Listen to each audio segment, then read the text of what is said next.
परमानंद गिरी ने संत समाज की प्रतिष्ठा पर पहुंचाई चोट। मंच पर श्वान से की थी महंतों की तुलना। अखाड़ा परिषद के अध्यक्ष रविंद्रपुरी महाराज बोले, विवेकहीन हो चुके हैं परमानंद महाराज। मुझे दुख है, उनके कहने का नहीं, वहां बैठकर उनकी बातों पर ठहाके लगाने वालों के प्रति भी है। गौरतलब है कि हरिद्वार में एक धार्मिक कार्यक्रम के दौरान परमानंद गिरी ने मंच से महंतों की तुलना श्वान से की थी। जो लोग बीड़ी पीते हैं उनसे बाल भी नहीं बनवाते थे, लेकिन किसी के यहाँ से भिक्षा लेके जाओ कभी नहीं पूछते थे किसकी है। तो हम उनके चेला हैं, पैसा छूते नहीं थे। आप हमसे रजिस्ट्री करवा लो, ठीक है। बहुत आश्रम है, एक आध की रजिस्ट्री करा लेंगे, 2 की करा लेंगे, ज्यादा कहेंगे तो हमने कहा आप करोगे क्या ये बता दो। जिनके हैं वो क्या कर रहे हैं। तो पैसे का और आश्रम का उपयोग बहुत जरूरी है। एक कुत्ता किसी के अंदर आ गया तो एक दिन आया तो सावधान नहीं थे, खा के भग। दोबारा आया तो तैयार रहा, दरवाजा बंद कर दिया, बंद करके कुत्ते को खूब मारा। मारने के बाद फिर ये दंड कुत्ते से पूछा गया कि जिसने मारा है उसको क्या सजा दी जाए।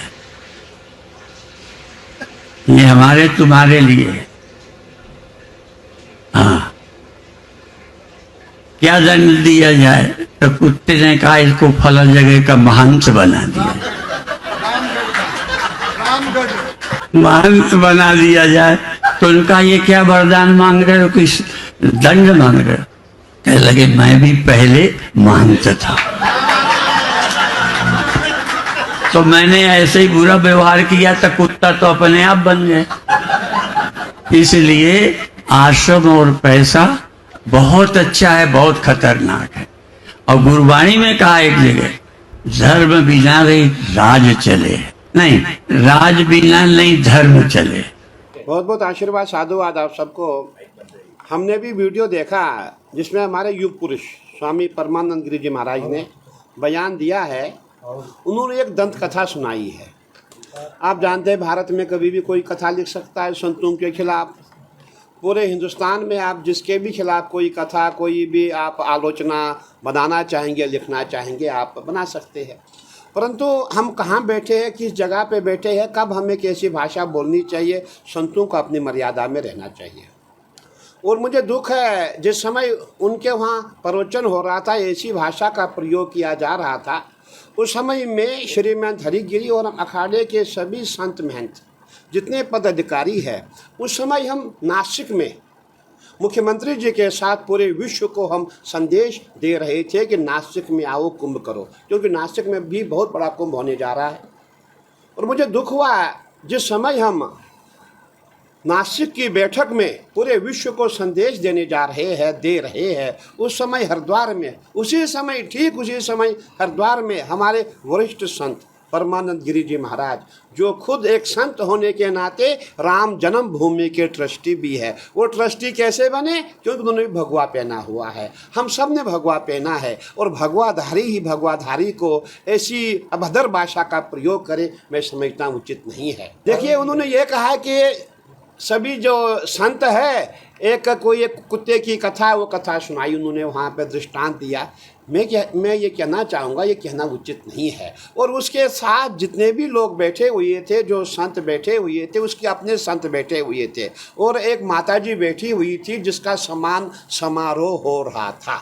और आपने देखा होगा, उनका नाम सुना होगा, ऋतंबरा जी है, और जिसको पूरा हिंदुस्तान सुनता है, बहुत अच्छी है, हम भी उसको बहुत अच्छा मानते हैं। लेकिन मुझे दुख हुआ कि ऋतंबरा जी ने भी अपने गुरुजी को नहीं रोका कि गुरुजी ये समय उचित नहीं है। क्या हमारे पास और तुम्हारे पास कोई शब्द नहीं है? तुम अगर पढ़े लिखे हो, विद्वान हो, आप उपनिषद की बात करो, गीता की बात करो, रामायण की बात करो। आप क्यों चाहते संतों का अपमान हो और तुम्हें प्रेज मिले, तुम खुश हो जाओ, जनता आपके उस बात पे हंसे? उनको एंजॉय के लिए, उनको हंसाने के लिए उन्होंने संतों का अपमान किया। मेहनत कुत्ते होते हैं। और जिस कुत्ते की बात की बोले उसने भी ये कहा था मैं पिछले जन्म में मेहनत था। क्या ये उचित बात है? मैं कहना चाहूँगा और पूरे देश में मैं जहाँ भी जाता हूँ वहाँ आक्रोश छाया हुआ है कि एक परमानंद महाराज जिसको हम युग पुरुष के नाम से कहते हैं, युग पुरुष हमने नाम दिया है, वो संतों का अपमान क्यों कर रहा है? और अगर संत भी उसकी पोल खोलेंगे तब क्या होगा? और संतों ने मुझे आज उज्जैन में कहा है कि दोबारा कुछ होता मैं स्वयं खुद एक महंत होने के नाते, एक परिषद के अध्यक्ष होने के नाते हम उन पर कार्रवाई करेंगे। देखिए, संतों को ऐसी भाषा नहीं बोलनी चाहिए। अरे आपने खुद भगवा पहना है, आपके शिष्य ने भगवा पहना है, आप पे हजारों संत, आप भी तो महंत है। महंत मंडलेश्वर क्या होता है? जो अखाड़े का प्रमुख होता है, जो आश्रमों का प्रमुख होता है, उसको मंडलेश्वर कहो, महंत कहो, कुछ भी कहो, एक ही बात है। नहीं, मैंने अभी कहा क्यों, देखो वो जो वृद्ध है और मुझे उन पे इतना दुख नहीं है। देखिए, घर में बूढ़े होते हैं, टंग स्लिप हो जाता है और कभी आदमी विवेकहीन भी हो जाता है, क्योंकि हमारे खुद गुरुजी भी रहे हैं, उनके मुंह से भी कभी कुछ निकल जाता था। लेकिन मुझे दुख उन लोगों का है जो वहाँ इतनी खुशियाँ मना रहे थे जब महाराज श्री ने कहा कि भाई वो संत कुत्ते होते हैं। उस समय वहाँ ऐसे हा ऐसे हंसियाँ हो रही थी कि मैं आपको बता नहीं सकता हूँ। मुझे उन लोगों पे दुख है, मुझे तकलीफ उन लोगों की है जिन लोगों ने वहाँ ठेके लगा करके ऐसे मुँह खोल खोल के 1 मीटर का मुँह खोल के राक्षस की तरह संतों का मान किया। मुझे दुख उन पे है, मुझे उन पे दुख नहीं है। वो तो बेचारे बूढ़े हैं, वो विवेकहीन हो चुके हैं। अगर उनका विवेक होता वो ऐसी भाषा का प्रयोग नहीं करते। इसीलिए पूरे समाज को दुख है, पूरे संतों को दुख है। और ये बात खाली उज्जैन में नहीं, मैं गुजरात में गया था, गुजरात में पूरे संतों ने मुझे घेरा। ये क्या हो रहा है? संतों का अपमान क्यों हो रहा है? जहाँ भी जाता हूँ पूरे संत मेरे पास आते हैं। और आज उज्जैन में आया हूँ, यहाँ भी आपने संत देखे होंगे, सभी संत आए हैं। लेकिन मैंने यही कहा है कि अगर दोबारा कहीं ऐसी बात होती है तब अखाड़ा परिषद उन पर कार्रवाई करेगा।